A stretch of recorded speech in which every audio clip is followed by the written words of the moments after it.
Élue la moto la plus belle du monde en 2024, la Ducati Diavel K4 est disponible sur le marché brésilien et dans cette vidéo, vous allez découvrir de près cette magnifique authentique italienne qui passe de 0 à 100 en moins de 3 secondes. Si vous êtes nouveau ici, je suis Amanda Pagliari et voici la chaîne moto la plus charmante du Brésil qui vous présente également les meilleures motos de notre marché. Alors je vous invite à faire partie de la chaîne Motoplay en cliquant juste en dessous sur le bouton s'abonner et sur la petite cloche à côté pour activer les notifications et ne rater aucune vidéo, d'accord ? Il y a une vidéo ici chaque semaine et aujourd'hui, vous allez mieux connaître la Diavel V4, découvrir toutes ses caractéristiques techniques, surtout ce qui a changé par rapport à la version précédente, ses performances en ville et sur la route, sa consommation, le prix de son assurance et bien sûr mon avis sincère avec les points positifs et négatifs.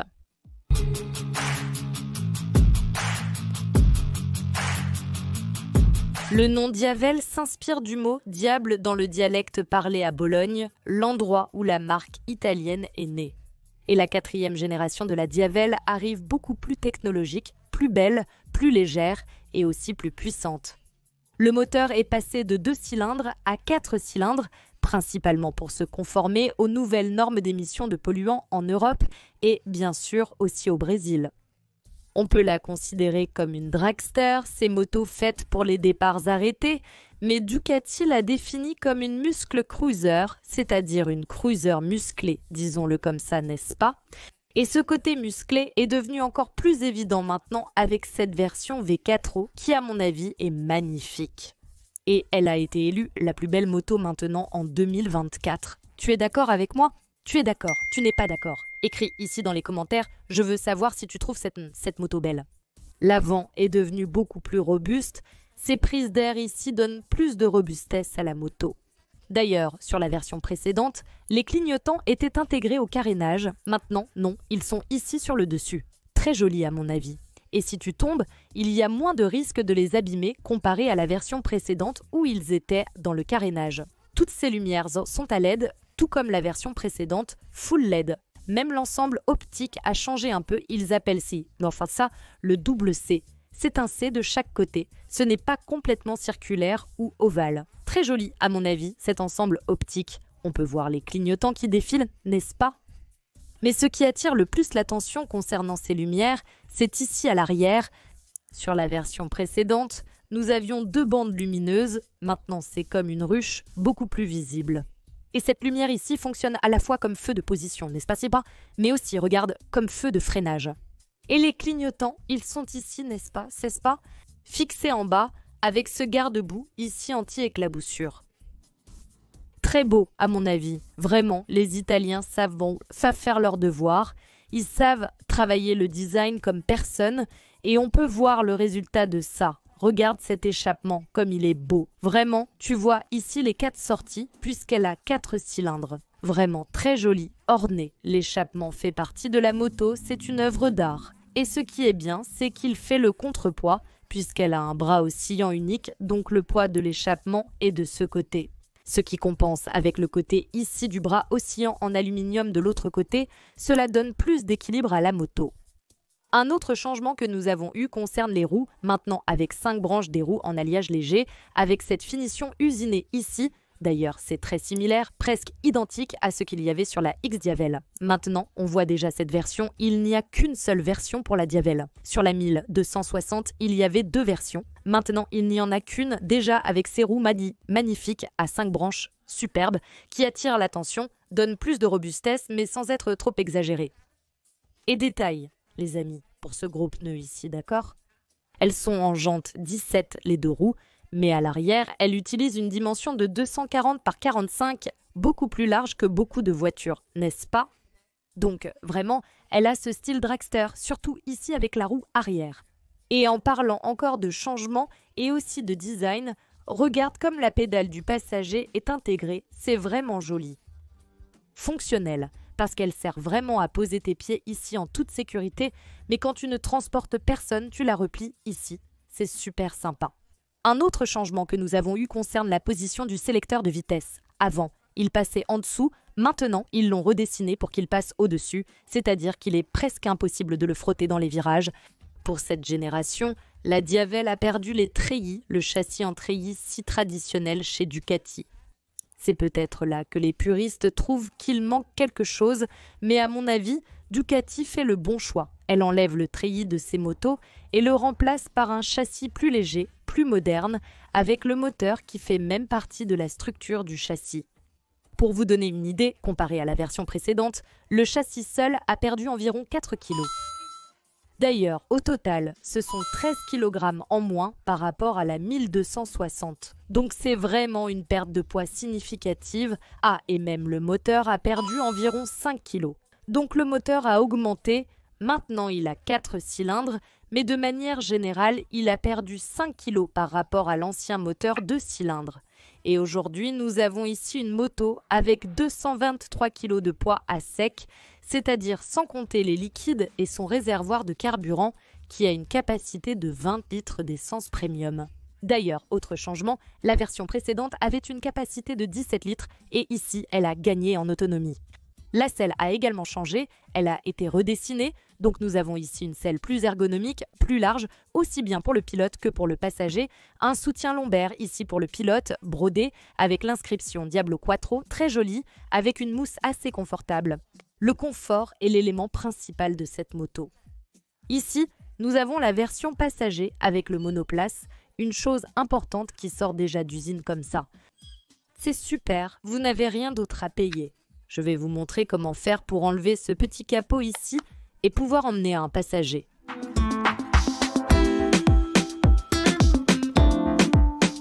Et ici, il suffit d'utiliser cette clé qui se trouve sous la selle et de dévisser les deux vis. Dévisser ces deux parties et voilà, vous aurez votre siège passager très sympa. Une autre chose que personne ne sait, c'est qu'il n'y a pas de poignée latérale ici. Mais il suffit de tirer ici et il y a cette poignée. Très sympa, d'accord, ce n'est pas le meilleur confort du monde pour le passager, mais ça dépanne déjà, vous pouvez vous tenir. Ici à l'arrière, tout est très bien pensé, intégré, très joli. La version précédente avait une prise 12 volts sous la selle. Cependant, j'ai cherché ici sous la selle et je n'ai pas trouvé, d'accord? Voilà, pour l'installer, c'est très facile. Donc, il n'y a pas de prise 12 volts. J'ai cherché ici sur la moto, je n'ai pas trouvé, donc c'est un autre changement par rapport à l'ancienne version, à la génération précédente. En parlant encore du passager, ne te méprends pas, ok? Si tu vas souvent transporter un passager, mon conseil est d'acheter un sissi bar, qui est le dossier lombaire ici pour ton passager ou ta passagère, afin qu'il ou elle ne soit pas perdu sur la route pendant que tu conduis. Mais tu as accéléré la moto et la personne est restée derrière, n'est-ce pas? Alors ne fais pas ça. Offre plus de confort à ton passager pour qu'il ait envie de voyager plus souvent avec toi, d'accord? Je vais maintenant monter dessus pour que vous puissiez voir la hauteur entre la selle et le sol. D'ailleurs, elle a gagné 1 cm par rapport à la version précédente. Donc, au total ici, 79 cm de la selle jusqu'au sol. Donc, il y a une certaine hauteur. La moto me convient, et je crois que c'est le cas pour la plupart des Brésiliens. Voici la position de pilotage avec les repose-pieds centrés. Donc, tu arrives à avoir une position de pilotage beaucoup plus confortable. D'ailleurs, il y a eu un changement ici au niveau du guidon. Il est avancé de 20 mm, soit 2 cm, vers le pilote et il est aussi plus haut. En pratique, vous adoptez une posture droite. Vous n'avez pas une posture sportive ni allongée sur la moto, donc vous gardez une position normale. Lors de longs trajets, cela ne vous fatigue pas vraiment. Cependant, plus vous accélérez, plus le vent viendra sur votre poitrine. Et cela peut finir par être légèrement gênant. Donc voilà, de manière générale, la position de conduite ici est très confortable. Parlons de la suspension car il y a eu un changement, oui, sur la suspension avant. Ce n'est pas seulement la couleur de la fourche qui a changé, c'est toujours une fourche Öhlins. Mais maintenant, elle est beaucoup plus robuste. Elle était inversée sur la génération précédente, elle reste inversée, mais maintenant, nous avons une fourche de 50 mm. N'est-ce pas de diamètre beaucoup plus costaude. Le débattement n'a pas changé, il reste à 120 mm avec un réglage complet de la compression, du rebond et de la précharge de manière manuelle ici, en haut, sur les fourches, à l'aide d'un outil. À l'arrière, nous avons également eu un changement. Il s'agit toujours d'un seul ressort avec 145 mm de débattement, c'est-à-dire 15 mm de plus que la génération précédente. Bien qu'elle ait ici une boucle arrière très courte, quand on analyse l'empattement, on voit qu'il est de 1,59, donc un peu moins de 1,60 d'empattement. Autrement dit, sur la route, vous aurez une moto équilibrée et stable. En ce qui concerne les freins, nous avons eu une amélioration. Maintenant, elle est équipée du Brembo Stylema, ce qu'il y a de mieux sur le marché en matière de freinage. Et à l'avant, elle garde le double frein, comme la version précédente, avec des disques flottants, d'accord ? Mais maintenant, elle est équipée des étriers Brembo Stylema à fixation radiale avec 4 pistons. Le disque a aussi été agrandi, n'est-ce pas ? 330 mm de diamètre. Et nous avons tout l'ensemble Brembo, tu vois, le levier, le maître-cylindre, tout de la meilleure qualité. Elle est même équipée d'une Durite Aviation, qui est une gaine en acier qui empêche, ou du moins réduit, la capacité du tuyau à se dilater. C'est une caractéristique très répandue sur les motos sportives et de course. Quand on utilise le frein de façon très sportive, le liquide chauffe, et si c'est une durite en caoutchouc, il y a une possibilité qu'elle se dilate, elle a cette tendance. Avec cette gaine en acier, cela n'arrive pas, c'est-à-dire que vous avez une meilleure efficacité de freinage, puisque le liquide ne va pas se dilater et vous ne perdrez pas en efficacité du liquide, d'accord ? À l'arrière aussi, Brembo et Stylema, donc nous avons là un disque unique de 265 mm de diamètre et un étrier à 2 pistons. Et l'électronique embarquée aussi dans les freins, donc nous avons l'ABS en courbe aussi bien à l'arrière qu'à l'avant. En freinant dans un virage, la moto t'assistera. Et l'un des principaux changements sur cette moto, c'est le moteur. Après tout, elle porte V4 dans son nom en référence au moteur ici, qui est un 4 cylindres mais en V. Tu peux voir la forme du moteur. Donc on a ici un moteur avec un couple important, très beau, ici le design, le cache du moteur avec écrit V4 Gran Turismo. Et pourquoi Gran Turismo ? Il est dérivé de la Panigale V4 et aussi de la Street Fighter 4. On a là un moteur compact et très performant. Beaucoup de gens peuvent pestement penser que parce qu'elle a perdu de la cylindrée par rapport à la 1260, puisque ce moteur fait 1158 cm3, c'est une mauvaise chose. Mais en réalité non, car il a gagné en puissance. Maintenant, il a 168 chevaux de puissance maximale à 10 750 tours et 12,8 kgfm de couple à 7500 tours. Donc, en pratique, un moteur plus léger, plus efficace et beaucoup plus puissant. D'ailleurs, je voulais vous dire qu'il a une technologie qui désactive 2 cylindres en fonction du régime auquel vous êtes. En pratique, c'est comme ça. En ville, vous n'avez pas besoin des 4 cylindres, de toute cette puissance ici, de cette bête, vous n'en avez pas besoin. En ville, on sait qu'on utilise au plus la 3e vitesse en fonction du trafic. Donc il va réduire, en fait, il va désactiver, selon le régime où vous êtes, l'électronique le détecte, désactive 2 cylindres et, en pratique, vous allez consommer moins de carburant, ça va moins chauffer et vous aurez plus de confort en ville. D'accord. Et il fait ça de manière progressive, parfois vous ne le sentez même pas et quand vous accélérez vraiment sur la route, quand vous avez besoin de performance, là oui, les 4 cylindres fonctionnent très bien. Et elle est équipée d'un embrayage assisté à glissement, de 6 vitesses et d'une transmission finale par chaîne, ce n'est pas une courroie. Tout comme la génération précédente, l'accélérateur électronique Ride-by-Wire est vraiment excellent, ce qu'il y a de mieux sur le marché, cette moto-là. Et elle est équipée, regardez, d'un capteur de présence, ici, cette clé pliante, et cette clé ici, elle sert à proprement parler à 2 choses. Pour ouvrir la selle ici, comme je l'ai montré, et aussi pour que vous puissiez faire le plein, d'accord ? Le capteur de présence n'ouvrira donc pas le bouchon du réservoir, comme d'autres motos que nous avons sur le marché. Mais le bon côté, c'est que vous le mettez dans votre sac à dos, dans votre veste, et vous pouvez démarrer la moto. Pour démarrer, il suffit d'appuyer sur le bouton ici. Il y a cette animation, tous les voyants s'allument, présentation de l'eau, 4, le tableau de bord est très joli, d'accord ? Mais pour que vous puissiez bien voir, sans reflet, je vais le mettre ici, sur le fond blanc. Mais ça ici, regarde, lumière, et voilà. C'est chouette, non ? De plus, tu peux régler et même augmenter l'intensité. Alors ici, on a un tableau de bord super complet. On a le compte-tours rond, l'horloge. Ici, on a les cartes. Donc en mode urbain, il indique qu'il y a ces cartes ici. Un petit résumé pour que tu comprennes. Ici, la lumière, tu vois. Là, je l'ai éteinte. Température ambiante. Ici, les informations de l'ordinateur de bord. Ici, tu vois, le compteur de vitesse. D'accord, ce side stand, ici, il indique que la béquille latérale, le petit pied est activé, la jauge de carburant est toute petite ici en haut. Ici, ce sont les informations du menu, d'accord? Donc on a cette tablette, n'est-ce pas? Cet écran ici de 5 pouces, un tableau de bord en teint de film transistor couleur avec beaucoup d'informations, d'accord?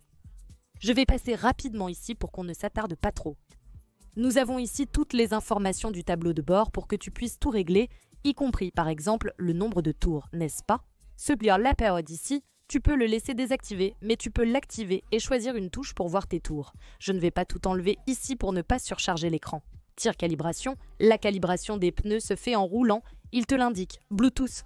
Parce qu'il y a la connectivité avec ton téléphone, l'application est celle de Ducati. Ici, les clignotants que tu peux désactiver ou non, en fait c'est déjà l'auto-annulation, tu peux les laisser en manuel ou qu'ils s'éteignent tout seuls. Le Ducati Riding Experience, le Daytime Running Light, ici, regarde, manuel ou automatique. Tu peux le mettre en manuel pour choisir, ou il s'adapte selon la luminosité.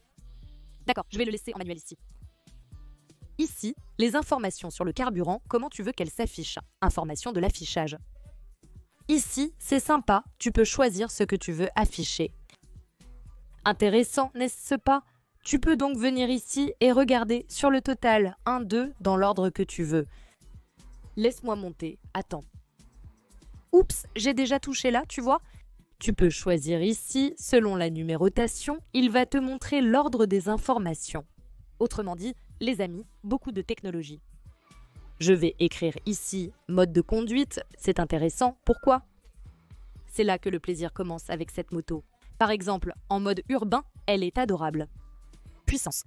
Même si vous ne parlez pas anglais, il vous montre déjà ici le moteur. Lorsque vous cliquez, vous pouvez réduire la puissance, augmenter la puissance. Et comment cette puissance vous est-elle délivrée, n'est-ce pas? Elle vous est délivrée en douceur ou de façon plus dynamique, plus brusque. Vous avez le choix. Ici, c'est le mode faible, adapté à la ville, où toute la puissance n'est pas nécessaire. Alors vous, le double embrayage automatique, ici, le contrôle de traction, comment allez-vous choisir? C'est-à-dire, les amis, chaque mode de conduite, en plus d'avoir les modes de conduite ici, n'est-ce pas? Vous pouvez tout régler, ce n'est pas le mode de conduite programmé d'usine. Déjà réglé, et vous ne pouvez rien faire. Ici, c'est l'anti-wheeling et ici, vous avez le quick shifter qui est bidirectionnel. Vous pouvez choisir seulement vers le bas ou vers le haut ou le laisser activer ou le désactiver si vous voulez. C'est vraiment sympa. Donc, vous avez 4 modes de conduite, urban, touring, sport et aussi wet qui serait le mode pluie.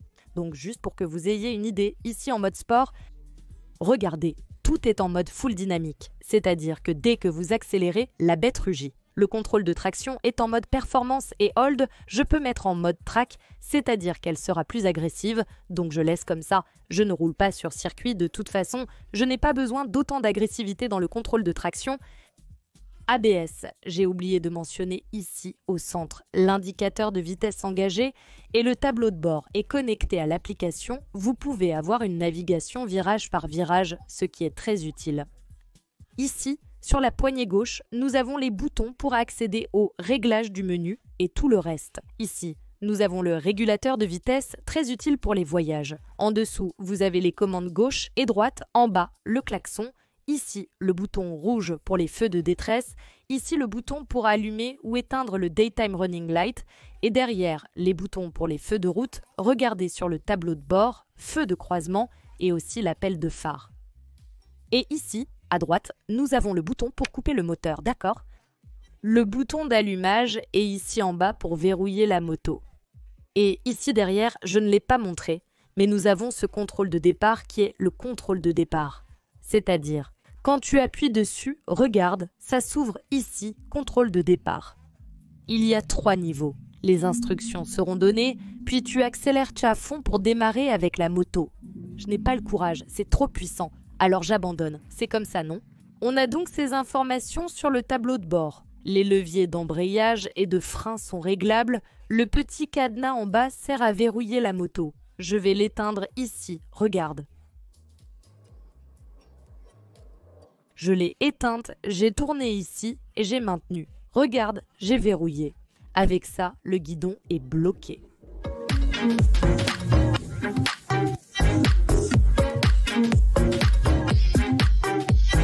Et Et maintenant que je t'ai déjà tout montré sur la Diavel Fac 4, il est temps de rouler avec elle dans les rues de São Paulo et aussi de prendre la route. Alors, monte derrière moi.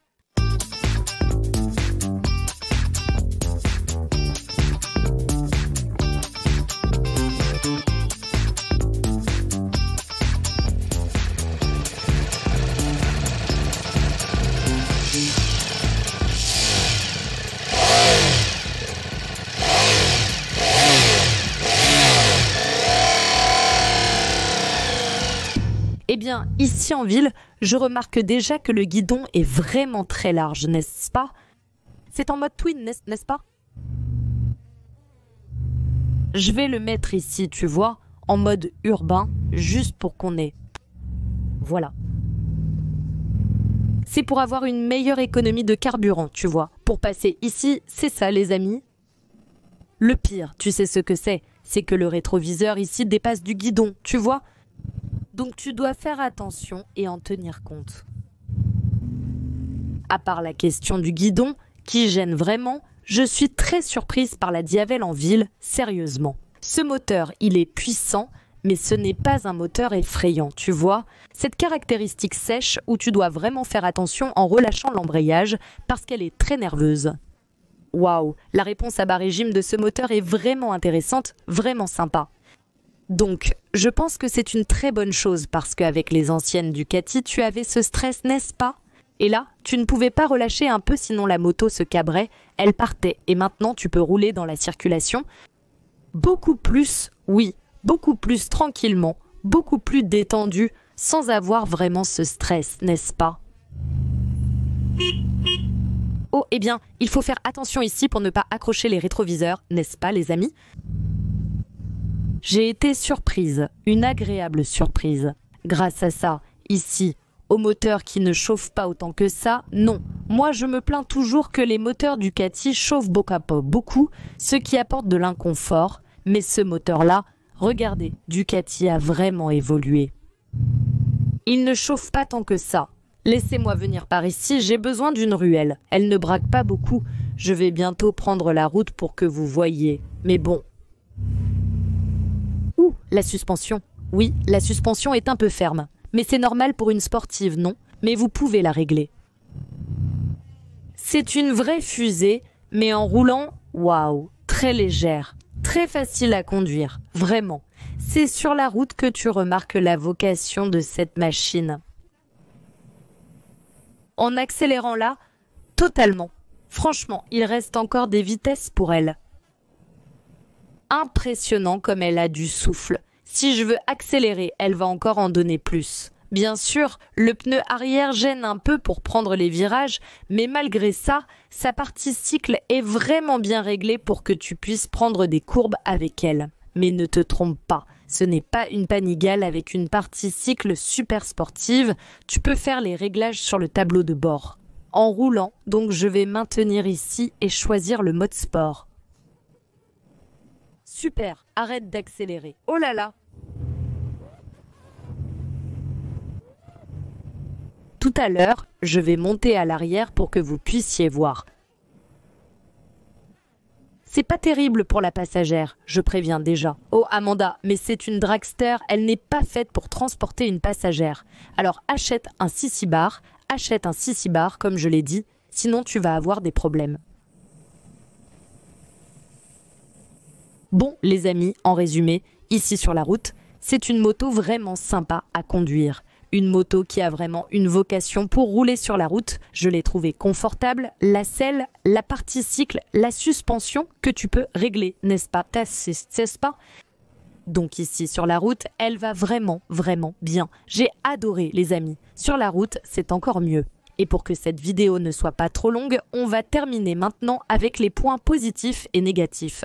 Et avant de finir avec les points positifs et négatifs, je vais parler de la consommation de la Diavel V4. Je sais que ceux qui achètent une machine comme celle-ci ne se préoccupent pas trop de la consommation, mais je vais en parler parce que je suis sûre que beaucoup de gens veulent savoir, n'est-ce pas? En ville, avec moi, selon l'ordinateur de bord, elle a fait une moyenne de 16 à 18 km par litre en ville, d'accord? Il y a eu un moment où j'ai même réussi à faire 18. J'ai été surprise, c'était la meilleure moyenne que j'ai obtenue, 18 km par litre en ville, en roulant très tranquillement. Déjà sur la route, en accélérant à fond en mode sport, en poussant vraiment cette moto, elle a fait une moyenne de 10 km par litre, d'accord? Donc il y a cette plage-là de 9, 10 km jusqu'à 18 km selon ta façon de conduire. Mais Ducati promet un moteur un peu plus économique par rapport à la génération précédente. Tu as une Ducati Diavel V4, écris ici dans les commentaires, je veux savoir quelle consommation tu fais avec elle. En ce qui concerne l'assurance, on sait qu'avoir une machine comme celle-ci, il faut la mettre sous assurance, d'accord?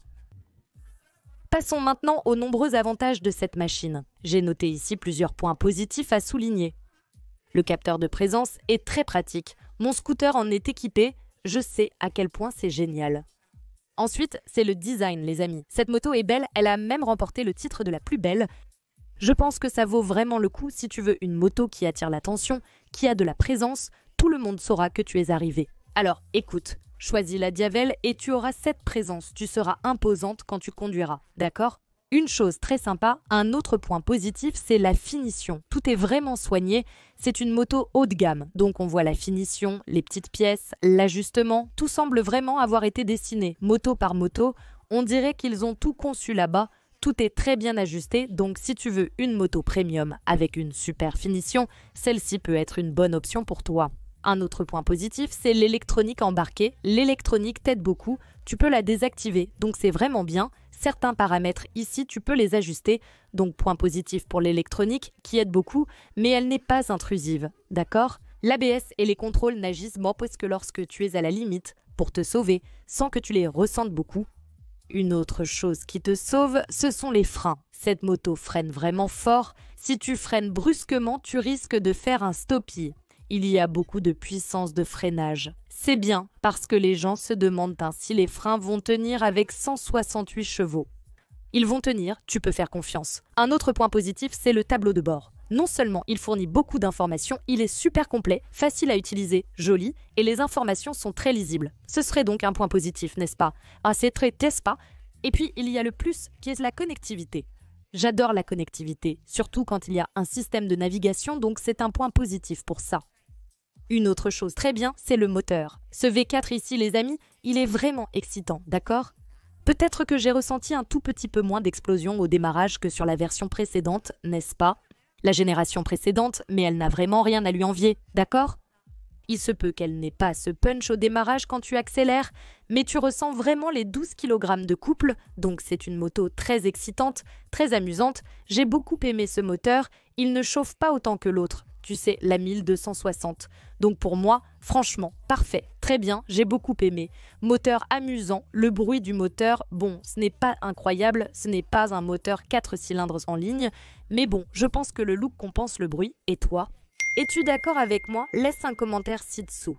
Ah, et un ajout concernant le moteur, un autre point positif, c'est qu'il propose cette technologie qui permet de désactiver 2 cylindres, c'est vraiment bien, ça permet d'économiser du carburant, ça chauffe moins et tout ça, donc c'est un point positif. Un autre point positif est la suspension, à l'avant comme à l'arrière. Je pense qu'il y a eu une amélioration de la suspension arrière. En revoyant ma vidéo, j'avais mentionné ne pas avoir apprécié la suspension arrière, mais maintenant le débattement est meilleur, suffisant pour qu'ils aient corrigé cela. La suspension avant, il n'y a même pas à en parler, n'est-ce pas? Entièrement réglable, c'est un point positif. Un autre point positif, c'est la selle, d'accord? J'inclus ici la selle monoplace. La selle est confortable, jolie et livrée en version monoplace. Contrairement à d'autres constructeurs qui la facturent en accessoires, elle est ici incluse, ce qui est un avantage. Un autre avantage est la gamme d'accessoires permettant de personnaliser votre Diavel, ce que je trouve positif. Les accessoires Ducati ne sont peut-être pas les moins chers, mais ce n'est pas la priorité quand on possède une telle moto. Un autre point positif, c'est qu'elle a maintenant plus de capacité, plus d'autonomie. Le réservoir fait 20 litres, n'est-ce pas? C'est une amélioration par rapport à la génération précédente, j'ai trouvé ça vraiment bien. L'intervalle d'entretien a aussi été augmenté, c'est sympa. J'ai ici un intervalle record de 60 000 km pour la vérification et le réglage des soupapes, c'est une bonne chose, non? Moins vous allez à l'atelier, mieux c'est, plus de temps à rouler, c'est sûr, et des économies dans votre poche. Et il y a la vidange d'huile programmée tous les 15 000 km ou tous les 2 ans. Auriez-vous le courage de faire la vidange tous les 15 000 km? Regardez. Moi, je ne le ferai pas, mais au moins, vous avez cette couverture de la garantie, d'accord? Je crois que changer au moins à la moitié, c'est déjà bien. Certains propriétaires de Diavel Fi 4 roulent tout le temps avec, non? Mais enfin, c'est ça, tu as d'autres points positifs? Écris-les ici en bas, j'aimerais connaître ton avis. Passons maintenant au point négatif, voulez-vous? Après tout, une telle machine présente aussi des inconvénients, n'est-ce pas? Qui sont majoritaires, mais il y a aussi les inconvénients. Et le premier point négatif, c'est que j'ai trouvé qu'elle braque peu.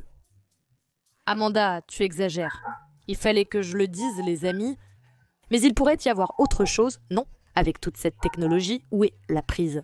Je suis la reine des prises, car j'utilise constamment le système de positionnement global. Le tableau de bord offre un guidage virage par virage et pourrait inclure une prise pour recharger ton téléphone. Alors, excuse-moi s'il y a une prise quelque part ici, je ne l'ai pas trouvée, d'accord? Je ne l'ai pas trouvée ici, je n'ai pas pu confirmer avec le constructeur à temps, mais la version précédente avait une prise sous le siège, contrairement à la Diabo. C'est un point négatif. Un autre point négatif est le service après-vente. Je ne parle pas de l'accueil et du personnel de Ducati qui sont merveilleux, mais de certaines choses. D'abord, la concession. Donc il n'y a pas de concession dans toutes les villes, dans toutes les capitales du Brésil, ce qui finit par pénaliser un peu ceux qui veulent acheter une Ducati pour faire les entretiens. Et en parlant d'entretien, tu vas payer un peu plus cher parce qu'elle est haut de gamme. Rassembler tes économies de ta tirelire n'est donc pas suffisant. Pour acheter une V4 non, tu dois aussi économiser de l'argent pour l'entretien. D'accord, les pièces et la main-d'œuvre, après tout, c'est une moto haut de gamme. Un autre point négatif que je peux noter ici, c'est que c'est bien écrit ici. Essence sans plomb premium. Et là, il est indiqué que la marque ou un équivalent. Ma suggestion, c'est que vous suiviez toujours le manuel du fabricant. Après tout, s'il y a un problème, ce ne sera pas de votre faute et on sait que l'essence est chère au Brésil. Mettre de l'essence de mauvaise qualité peut devenir un point négatif. Si un problème survient, on pourrait vous en tenir responsable. Cela finit donc par être un risque, sans oublier bien sûr le facteur prix. Le prix est cohérent, mais je le mentionne comme un point négatif par jalousie, car je n'ai pas les moyens d'acheter. Donc nous, simples mortels, nous ne pouvons pas ramener cette machine à la maison, d'accord? Certains diraient que le prix est juste. Êtes-vous d'accord ou non avec le prix? Écrivez votre avis dans les commentaires pour en discuter. Et elle est disponible en 2 couleurs. Il y a ce magnifique modèle rouge et la version noire que j'ai testée, avec un prix public conseillé à partir de 139 990 réais, plus les frais de livraison.